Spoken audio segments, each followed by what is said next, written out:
Monsieur le Président, guests, thank you very much. Distingués invités, merci infiniment pour cette deuxième session. Je suis John Everton. Je suis le rédacteur en chef dans des journaux de l'Afrique et de Moyen-Orient. Je suis basé à Londres. C'est tout un plaisir d'être avec vous ici à Lomé. C'est ma toute première visite à Lomé. Ça fait longtemps que je suis venu en Afrique de l'Ouest. Ça fait plaisir d'être ici et de vous rencontrer. Alors, l'invité aujourd'hui, c'est M. Wale Edun. Oui, il est le ministre des Finances du Nigeria. Encore une fois, un banc d'applaudissements pour l'accueillir.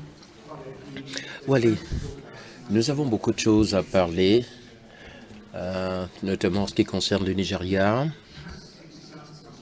Nous allons commencer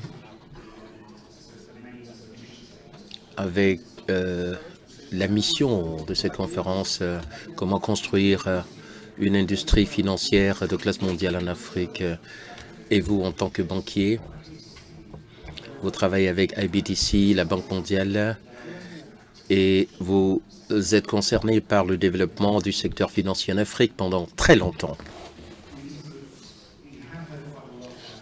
Nous avons entendu parler de développement. Les tenants et aboutissants de ce dossier à l'oublier. Il y a eu différents sons de cloche. Alors, comment est-ce qu'on peut parvenir à cette industrie financière de classe mondiale? Alors, ce pas de géant, comment le faire pour aller à l'étape suivante? Je vous remercie infiniment. Excellent. Monsieur le Président, Mesdames et Messieurs, bonjour. Je voudrais dire d'entrée que je suis très content d'être ici. C'est la toute première fois que je prends part à AFIS. Je ne sais pas pourquoi on ne m'avait pas invité comme par le passé. Et certainement, ce ne sera pas la dernière participation à l'AFIS, si Dieu le veut. Vous savez, en juger par les échanges aujourd'hui, il s'agit de Jeune Afrique. Félicitations à eux et les autres partenaires, félicitations. Ici, il s'agit d'un effort panafricain. Il est question d'élaborer un programme qui se focalise sur la levée de fonds en Afrique pour le développement de l'Afrique. Il est grand temps de faire les choses en interne sur le continent. On doit compter sur nos épargnes, les fonds de pension, les fonds mutuels, y compris les diasporas, afin de mobiliser les fonds que nous devons utiliser pour développer nos pays. Bien entendu, il s'agit de construction institutionnelle. J'ai entendu parler jusque-là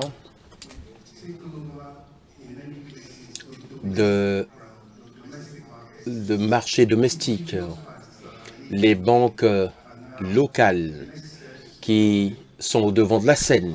L'étape suivante, ce sera d'élargir nos tentacules sur le continent. Nous devons avoir des systèmes réglementaires, des systèmes de paiement, et je pense que nous sommes sur la bonne voie. Souvent, à travers l'entrepreneuriat privé et avec ce cadre réglementaire idoine, je pense qu'on peut y arriver.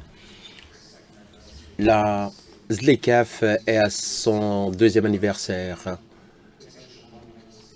Oui, c'est un projet très substantiel pour l'Afrique.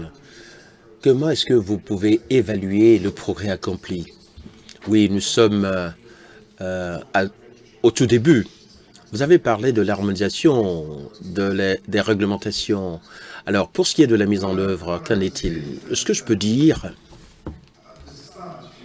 au début, vous avez toujours besoin de réformes, de changements. Vous avez besoin de la volonté politique, le leadership, les individus qui vont se lever et donc montrer la voie. Et comme je l'ai dit tantôt, vous avez besoin des différents piliers pour y arriver. Et le système de paiement. Nous appuyons sur plusieurs monnaies pour échanger entre nous avec l'expertise technologique que nous avons au Nigeria et également en Afrique. Je pense que c'est à travers ces technologies qu'on peut mettre en place la base pour réaliser cet effort panafricain.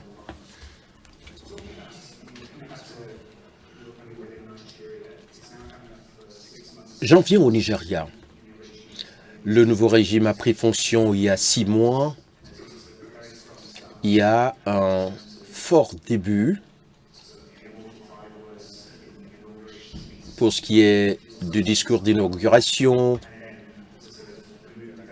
Et très rapidement, il y a eu des évolutions pour ce qui est de taux d'échange, le marché, etc. 6 mois après, comment est-ce que vous pouvez évaluer le progrès accompli? Alors, quelles sont les priorités pour les 6 prochains mois? Oui, tout au début, sous la direction de Tinubu, nous avons changé de direction. Alors, il y avait une crise budgétaire, il y avait une situation où nous avions eu des subventions de pétrole qui occupaient une portion substantielle de notre PIB. Et cela a entraîné ce problème. Et actuellement, le pays s'est lancé dans un programme pour assurer les stabilités macroéconomiques et permettre aux investissements de croître. Et je pense que l'investissement, je parle de l'investissement domestique, les Nigérians au Nigeria, des Nigérians avec des fonds à l'étranger, dans la diaspora, et ils ont des financements à l'étranger, également l'investissement direct étranger. Et nous parlons de fonds propres plutôt que des dettes. Jérémy et Serge ont parlé de coûts très élevés des emprunts à l'étranger. L'emphase est mise sur la mobilisation des fonds en interne et attirer des fonds propres. Les taux d'intérêt sont trop élevés. Et aussi longtemps que l'Occident fait des pieds et des mains pour résoudre le problème d'inflation élevée, je pense que les taux d'intérêt vont être toujours élevés. Et nous avons du capital privé qui est disponible. Nous sommes en train d'attirer les fonds verts pour augmenter la productivité, croître l'économie, créer de l'emploi et réduire la pauvreté au Nigeria.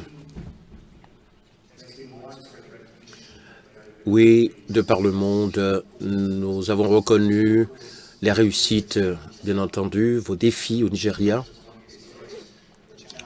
Il y a beaucoup de changements et il y a également beaucoup de défis à relever au Nigeria. Il y a cette hésitation. Alors, comment maintenir ces programmes?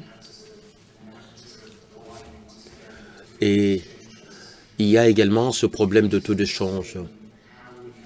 Comment est-ce que vous allez maintenir ces réformes pour ce qui est des réformes déjà introduites? Forcément, comme je l'ai dit, en ce qui concerne les réformes macroéconomiques qui sont en cours au Nigeria, c'est pas toujours stable. Oui, certainement, il y a à marquer une pause lorsque vous voulez voyager. Aujourd'hui, on a parlé de l'importance de la communication, la capacité à expliquer et à faire passer le message et faire comprendre les intentions, où nous sommes et où nous voulons aller. Alors clairement, les subventions aux produits pétroliers qui ont été enlevés, et cela fait augmenter le coût de vie. Mais il y a un autre aspect très important pour ce qui est de processus de réforme, c'est les interventions qui sont faites au nom des pauvres, des plus vulnérables, donc pour alléger les souffrances compte tenu de ce processus de transition inévitable vers la croissance économique. Oui, ça va prendre du temps pour réaliser les avantages. Mais ce qui est important par rapport à cette communication, c'est d'intervenir. Et c'est ce que nous faisons au Nigeria. Il y a des interventions significatives en augmentant l'approvisionnement de denrées alimentaires, la création d'emplois. Et donc, il y a tout ce programme d'intervention pour alléger la peine et les souffrances des populations. Nous n'avons pas de boule de cristal pour prédire la fin de la crise. Est-ce que vous pouvez prendre un engagement et dire qu'il y aura des interventions pour alléger le coût ou le niveau de vie trop élevé? D'abord, il faut stabiliser le taux de change, réduire l'inflation et réduire les taux d'intérêt. Pour ce qui est de l'investissement, on puisse en avoir plus. Oui, il y a un problème de liquidité en devise. Et donc, systématiquement, il faudrait augmenter la production du pétrole. Clairement, les prix seront élevés et on pourrait mobiliser des fonds. On peut le faire systématiquement en réduisant les pertes dans le secteur pétrolier et augmenter leur production, la vente et augmenter les revenus. Par ailleurs, il est également important de relever qu'en termes de mobilisation de ressources en devises étrangères au Nigeria, il y a énormément de ressources disponibles, même dans le secteur bancaire. Il y a environ 30 milliards de dollars détenus, mais il n'y a pas eu de motivation à faire partir ces dollars dans le secteur. Et donc, c'est le secteur privé qui détient cet argent. Il y a un certain nombre d'ordres qui ont été donnés, autorisés par le président pour faire venir de l'argent dans le système. Et nous avons besoin de financement. Et cela est disponible. Nous devons rétablir la confiance des investisseurs. Et vous avez parlé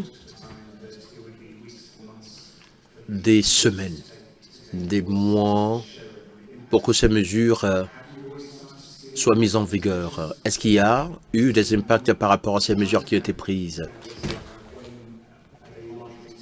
Alors, la probabilité que ces interventions aient des impacts, je dois dire oui. Il y a bien d'autres choses qui arriveront. Il y a les gaps pour ce qui est du marché formel. Il n'y a pas la même inefficacité.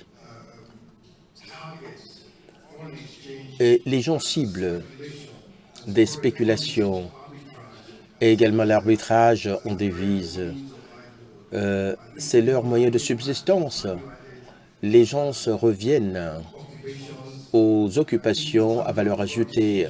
Pour ce qui est de marché en devises, il y aura des réformes substantielles de fond en comble dans ce marché pour supprimer les activités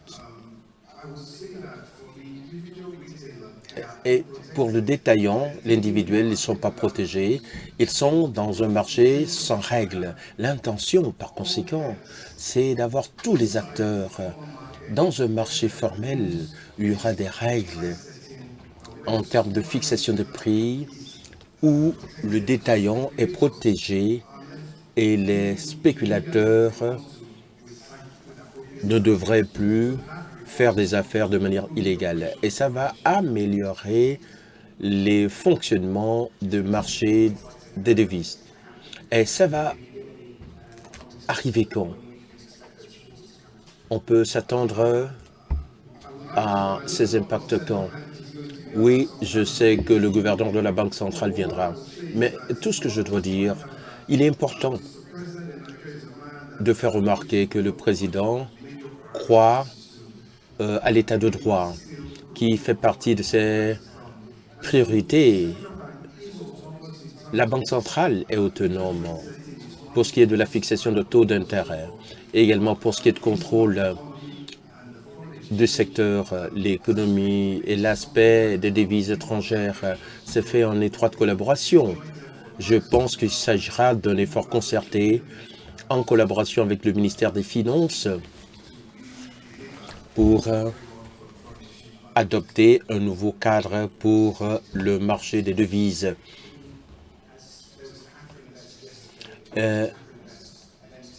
Oui, il y avait un événement Afro-Invest à Lagos hier. Il y avait un rapport, il y avait un commentaire qui a été fait. Il y a d'autres mesures à prendre par le gouvernement en ce qui concerne l'enregistrement des actifs au niveau national, faire le bilan, et ça pourrait débloquer davantage de financement.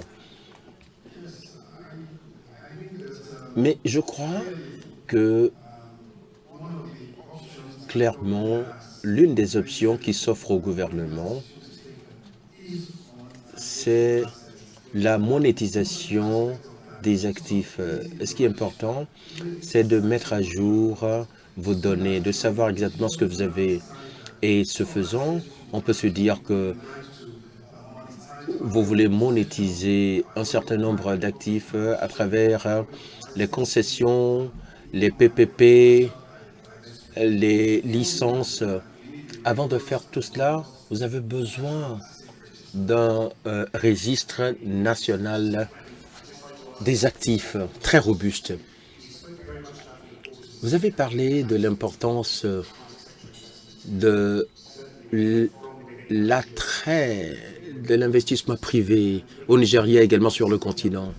Mais quels sont les autres efforts consentis pour attirer de l'investissement de l'extérieur et de par le monde entier, et quel est le rôle que ça pourrait jouer? Mais oui, il y a un certain nombre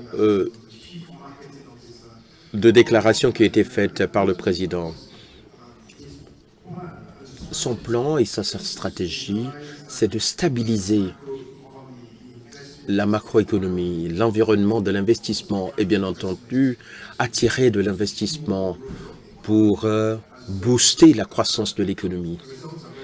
Alors, les résultats sont très positifs.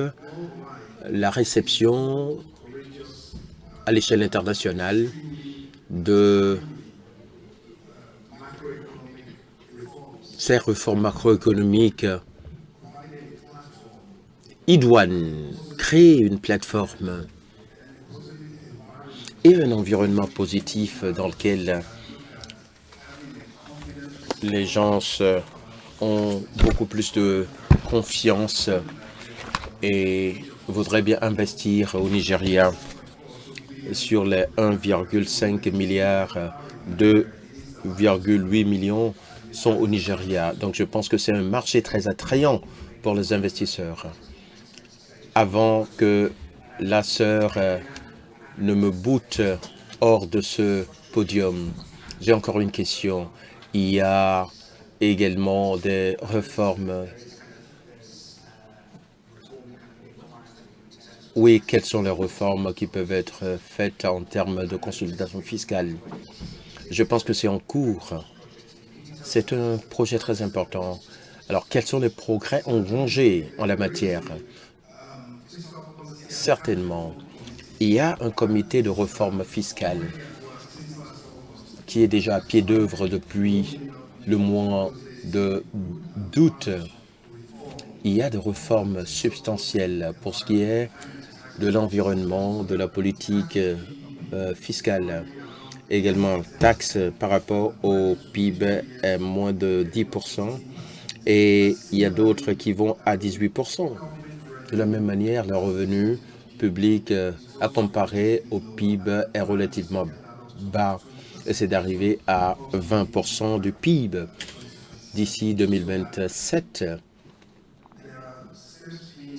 Les mesures sont en train d'être prises pour réformer les taxes et également de gérer au mieux les dépenses. Mais si les gens voient que leurs fonds sont dépensés et il y a du gâchis et qui coûte 1% de PIB et également les dérogations fiscales, on est en train de rationaliser tout cela. Hier, je l'ai dit, l'espace fiscal par rapport aux revenus et aux dépenses est en train d'être revisité, reformé, qui va devoir créer le soubassement d'un environnement plutôt attrayant pour les investissements étrangers. Merci infiniment, merci d'être venu.